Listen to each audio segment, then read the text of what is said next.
সারাদিন পর ভোদার বাল আমি কি এখানে ধন খেতে বসেছি নাকি? এটা কি হলো? আবার কি হলো মারাচ্ছ? শালা ঢ্যামনা মাকে কিছু বোঝে না। রান্নায় ভুদে এক ফোঁটা নুন নেই, বাল নেই, এটা কি রান্না হয়েছে? কেন তোমাকে তো সকালবেলা লবণ এনে দিতে বলেছিলাম, তুমি কি এনে দিয়েছিলে? এই বাড়া, আমি এনে দিইনি বলে কি বাড়িতে আর কোনো লোক নেই নাকি? নাকি সবাই বসে বসে মাছ হচ্ছিল? ভুদা এমনিতেই না খেয়ে আমার শরীরটা গাড় মারা হয়ে যাচ্ছে, আর উনি পুরো রান্নাটারই পোঙা মেরে দিয়েছে। এই কি হয়েছে রে? এত চেঁচামেচি কিসের? বাবা এখানে তাড়াতাড়ি এসে দেখে যাও। কি রান্নাঘরের একই অবস্থা? খাবার চারিপাশে ছিটিয়ে আছে কেন? কেন ছিটিয়ে আছে ভুদার বাল? তুমি তোমার বৌমাকে তো জিজ্ঞাসা করো না? লেওরা বালছাল রান্না করে রেখে দিয়েছে, নুন নেই হলুদ নেই, এইসব বালছাল খেয়ে কি মানুষ বাঁচে নাকি? দেখো বাবা, সকালবেলা আমি ওকে বারবার লবণ এনে দিতে বলেছিলাম, তাও এনে দেয়নি, তা আমি কি করবো? আমার লবণ তো এনে দিলই না, আর যেই বালছাল বন্ধু এসে ডাকলো রমণী দৌড়ে চলে গেল। কি বললি মাগি? তুই আমার বন্ধুদের বালছাল বললি? হ্যাঁ, তা বালছাল বন্ধুদের বালছাল বলবে না তো কি ভালো বলবে নাকি? শোরের বাচ্চা 2 টাকা ইনকাম করে ক্ষমতা নেই, তুই ভাতের থালা ফেলে দিলি? শালা বাড়াচোদা ছেলে, কিছু বলি না বলে সেটাই খুব রস হয়ে গেছে, তাই না? ও বাড়া, মায়ের থেকে মাসি দরদ বেশি, তাই তো? ভূতদার বালি বাড়িতে খেতে এসে আমার ভুল হয়েছে, এর থেকে ফল্টুদের বাড়ি থেকে খেয়ে আসলে ভালো হতো। তোমার বালছেড়ে বৌমার বালছেড়ে রান্না তুমি খাও, আমি গেলাম। কি বাবা, কোথায় যাচ্ছ? হ্যান্ডেল মারতে যাচ্ছি, যাবি? মিনিটি, তুমি হ্যান্ডেল মারতে যাচ্ছ? লেওরা যে বাল রান্না হয়েছে ওই বাল খাওয়ার থেকে কোনায় দাঁড়িয়ে হ্যান্ডেল মারা ভালো। আমি যাবো তোমার সাথে, আমাকে নিয়ে চলুন না। কি হয়েছে? গাল মারনি ছিল স্যার?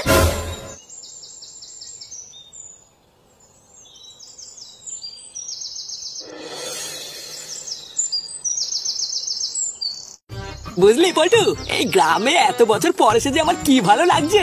সেই কবে থেকে ভাবছি তোদের বাড়িতে আসবো, কিন্তু কাজের চাপে আর আসাই হয়নি। শোন, আমাদের এই গ্রামটা না তোদের শহরের থেকে অনেক সুন্দর, বুঝলি? কালকে সকালে থেকে সবকিছু ঘুরিয়ে দেখাবো। আজকের দিনটা একটু রেস্ট নিয়ে নে, কালকে আমি তুই ল্যাংচা ফুটো সবাই মিলে সারাদিন শুধু ঘুরে বেড়াবো।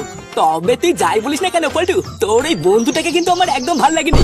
মালটার হাসিটাই যেন কেমন শয়তানের মতো, দেখলেই গা জ্বলে যায়। আরে তুই কার কথা বলছিস বলতো? আরে ওই মালটা যে সকালবেলা আমার বউর সাথে বাজে ভাবে কথা বললো। ও, তুই ফুটোর কথা বলছিস?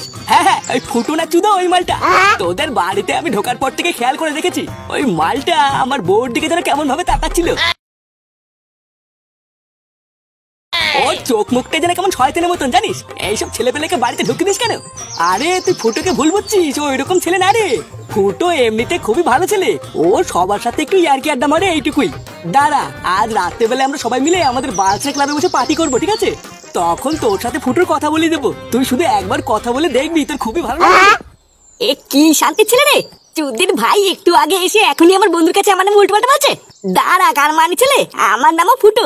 লেওরা একটা সুযোগ পাই তোর গাড় তো আমি মারবই। তুমি দরজার ওখানে দাঁড়িয়ে কি করছো?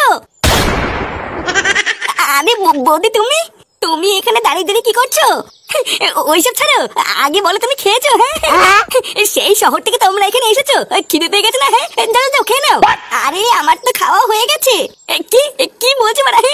আমাকে না দিয়ে একা একা খেয়ে নিলে বৌদি? এটা কিন্তু একদম ঠিক করেনি বৌদি, একা একাই দেওয়ারটাকে ভুলে গিয়ে খেয়ে নিলে। ইস, তুমি যে কি বলো না। আচ্ছা বেশ, এখন তো খাওয়া হয়ে গেছে, রাতে এসো, রাতেরটা না হয়ে একসাথে হবে। আচ্ছা আচ্ছা, ঠিক আছে।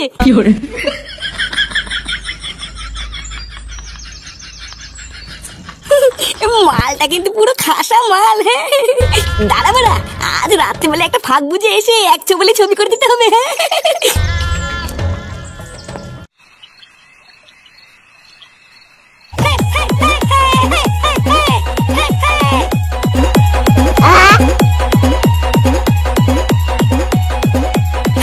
বারা বহুদিন পর মাল খেয়ে এরকম মজা পাচ্ছি, বুঝলি পল্টু? দেশি মাল, চাট আর ডিজে গান, লেওরা নেশা জমে ক্ষীর। দেখেছিস তো, আমি তোকে বলেছিলাম না আমাদের ফুটো এরকমই, সবাইকে মাতিয়ে রাখে। তুই বিদেশে থাকিস তাই জানিস না, আমাদের সাথে কয়দিন থাক, ফুটো কেমন সব জেনে যাবি। কেন এই কথা বললি কেন? আরে আমার এই বন্ধু, ও তো তোকে চেনে না, তাই ও ভাবছিল তুই খুব একটা সুবিধার না। তাই নাকি বাড়া? বাড়া, তুমি ঠিকই ভেবেছো আমি লেওরা খুব একটা সুবিধার না। এমা নানা ফুটো, আমি সেইভাবে বলিনি। আরে এটা তোমার দোষ নয়, আসলে ফুটো এরকমই একটু পাগল চোদা টাইপের। আচ্ছা ফুটো, তোমার বাড়িতে কে কে আছে? আমার বাড়িতে তো লেওরা সবাই আছে, মা, বাবা, বউ আর একটা বাড়ি চোদা ছেলেও আছে। আরে সর্বনাশ, এই বয়সে তোমার বিয়ে হয়ে ছেলেও হয়ে গেছে? আরে দাদা, ওর বিয়ের পিছনে বিশাল বড় একটা কাহিনী আছে, তোমাকে সব শোনাবো খানি। কি রে, তুই আবার উঠে পড়লি কেন? তোরা সবাই মাল খেতে খেতে মজা কর, বুঝলি? আমি হালকা করে কোনায় গিয়ে একটু মুতে আসি। ও তাই বল, যা যা, তাতে যা।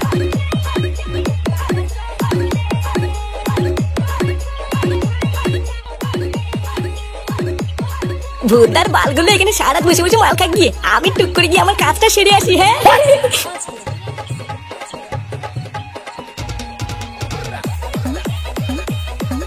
বুঝলি ল্যাংচা, কালকে কিন্তু সকাল সকাল আমাদের বাড়িতে চলে আসবি।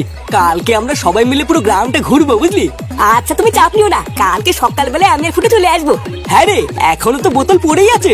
নে শুরু কর, তাড়াতাড়ি শেষ করে আবার বাড়ির দিকেও যেতে হবে। কিন্তু পল্টু তো অনেক বন্ধু গেল কোথায়? এখনো আসছে না তো। হ্যাঁ বলা তাই তো, ফুটো গেল কোথায়? আরে ওই মাতাল চোদা কথা বাদ দে, দেখ গিয়ে মুখ থেকে কোথাও চিৎকেলি পল্টুরে আছে হয়তো। পল্টু, আমার না শরীরের ভিতরে কেমন যেন একটা লাগছে, বুঝলি?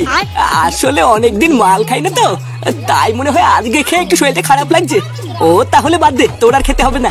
তুই এক কাজ কর ল্যাংচা, ওর যখন শরীরটা খারাপ লাগছে আমি ওকে বাড়ি থেকে দিয়ে আসি। ততক্ষণে যদি ফুটো চলে আসে তাহলে তুই আর ফুটো বসে বসে মাল খা, আমি ওকে বাড়িতে দিয়ে চলে আসবো। আচ্ছা ঠিক আছে, তাড়াতাড়ি দিয়ে চলে আসো।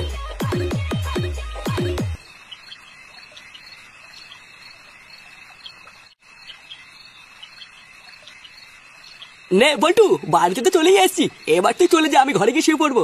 আরে দেখছিস না, তোর বউ আমার বউ সবাই শুয়ে পড়েছে, পুরো বাড়িটা অন্ধকার হয়ে আছে, তুই ভালো করে কিছুই দেখতে পাবি না। চল আমি তোকে তোর ঘরে ঢুকিয়ে দিই, তারপরে যাবো।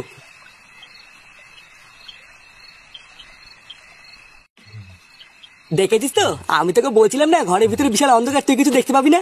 হ্যাঁ তা ঠিকই বলেছিস, বৌদি মনে হচ্ছে ঘুমিয়ে পড়েছে। দাঁড়া লাইটটা জ্বালাই।